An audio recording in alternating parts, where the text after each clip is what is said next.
Everyone, Karl Bainbridge of INC Live once again for the Monday recap of UFC Fight Night. Now, Saturday's card was one for the purists. Not much in terms of star power, but those in the know could expect a classic, including our featherweight main event between Dan Ige and the Korean Zombie. Let's get to the fights. Starting off with our main event where the Korean Zombie retained his place in the top 5 with a unanimous decision over Dan Ige, two judges going 49-46 and the other 48-47. Now, this was a fascinating fight for me on paper. We know Zombie is one of the most entertaining fighters on the roster, on his day capable of beating anyone in this weight class. But I mentioned a number of times on this channel that fighters can have that one-sided loss which they never come back from. That sort of Hidden Barrow, TJ Dillashaw style fight. And when you look at the scale, the gulf between the Korean Zombie and Brian Ortega on Fight Island, you can understand why there were some people who thought that could have been that fight for TKZ. And when you add that with Dan Ige having that fire, coming off a high-profile knockout, you can understand why a lot of people fancied Ige in this one.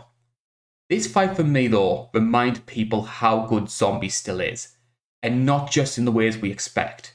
We know he's durable. We know he can wade into the fire, swinging the big hooks. But I think this fight reminded us how well-rounded he was. I love the more technical aspects of his striking, the combo work, the way, especially, he mixed in the grappling. And that, to me, the grappling side of the game was the biggest gap between the two fighters on Saturday. Now, Zombie has this reputation of being purely a stand-up fighter, having the wild brawls, but he's always been a top-level grappler. I mean, look at how many times the UFC posts video of him getting that twister on Garcia. He was getting a bit better of Ige on the feet. I think even if it had been purely a stand-up fight, I still would have thought that Zombie would have got the win. But having the grappling in the back pocket, just in case things started to get a bit too tricky, or even to catch Ige off guard, was a major factor. And something I think a lot of punters going into this fight forgot about. Yes, he didn't use his grappling against Ortega, but who would? He's always had that card in his back pocket. It's good to see him pulling it out, because when he does, it can be very effective. It's hard for me to judge where I stand on Dan Ige after this. When a fighter loses, you get the usual suspects tweeting online, picking out every single flaw in their performance. I mean, I've done it plenty of times on this channel. And even though this was a fairly comfortable loss, I can't really pick out anything that Dan Ige fundamentally did wrong. I love his striking, I love the way he mixes in the body shots, and when he was the one pushing the pace, like he did in those final 2 rounds, he had a lot more success. In a lot of ways, this fight was very similar to what happened against Calvin Kattar. A strong performance, a lot of positives, but going up against somebody who just did every little thing just that tiny bit better. The big concern that Dan's got now is this was his second chance to try and break through into that top 5. The first one being the Calvin Kattar fight. And you've got to wonder whether the UFC are going to give him that third chance, or try and give it to someone like an Arnold Allen or Giga Chikadze. He's a Contender Series alum, and we know the UFC love that show, but for the short term, I see him fighting down the card for a bit and maintaining his top 10 place. Actually, in a lot of ways, the Zombie's in a similar position. Featherweight, for all its positives, has become very stale around that top 5. You've had Volt versus Ortega getting pushed back because they're on Ultimate Fighter, Max has been injured, so the chances of Zombie fighting up the weight class aren't happening short term. If he wants to stay active, and all indications are he does, he's going to keep being the top 5 gatekeeper. Now, that's not necessarily a bad thing. We've seen people like Wonderboy, Derek Brunson recently. They started building their reputation by just turning back contender after contender trying to break into the top 5. The biggest winner of this card wasn't the Korean Zombie, it was Brian Ortega. Because if the Korean Zombie can have this kind of level of performance against a dangerous guy like Dan Ige, it shows how good Brian Ortega was to completely piece him apart on Fight Island. And if anything, it's made me more excited for what Brian can do against Volkanovski. That doesn't take anything away from the Korean Zombie though. He turned what could have been a very tricky fight into a comfortable win. He deserves to be in the top 5. I love watching him fight. This reminded people how good he is.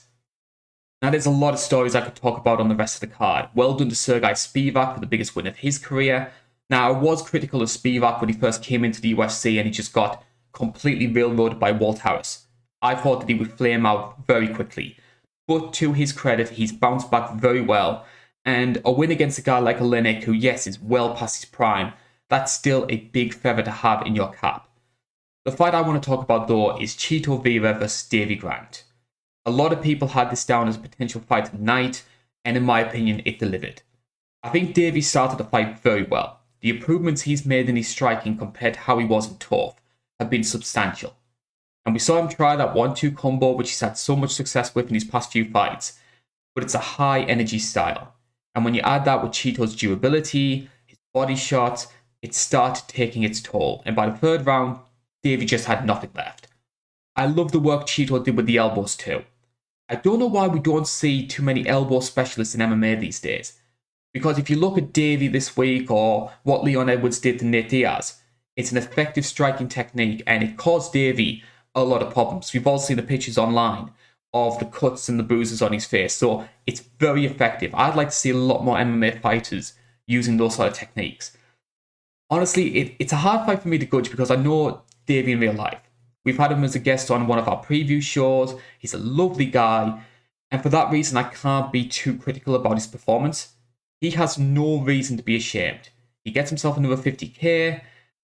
He just came up against a better fighter, and one which I think still has a lot of upside.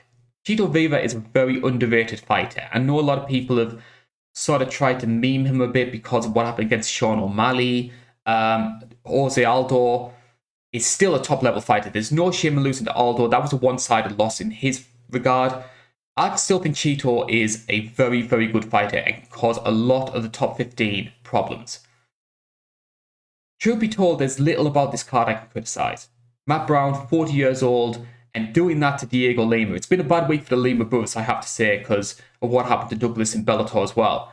Choi got a great knockout. Even the heavyweight fight on the prelims, which was Parisian versus Rocky Martinez.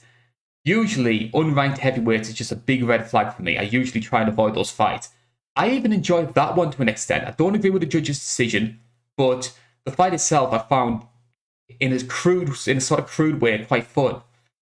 If there is one big issue though, it's the Werner versus Murata fight. Now Werner pretty much dominated that first round. A much better striker, nearly caught Murata in a submission off the back. Yet if you look at the scorecards online for that first round, Adelaide Byrd scored that in favour of Murata. Now this isn't an isolated incident. Adelaide Byrd has a history of dodgy scoring for years in both MMA and boxing. But how are we supposed to make MMA seem more legitimate and get the fair and just results when state athletic commissions continue to employ people who don't understand this sport? How is 10 seconds of ground and pound from Murata at the end of the first round supposed to undo that 4 minutes 50 seconds of dominance Werner did beforehand? Byrd isn't the only person who does this. There's a number of judges that have similar track records. But it still seems alien to me to have people's incomes, in some cases life-changing fights, judged by people who don't know the basics. I mean, we could very easily be sitting here with Dominic Reyes as our light heavyweight champion had we had people judging the John Jones fight who knew what they were doing.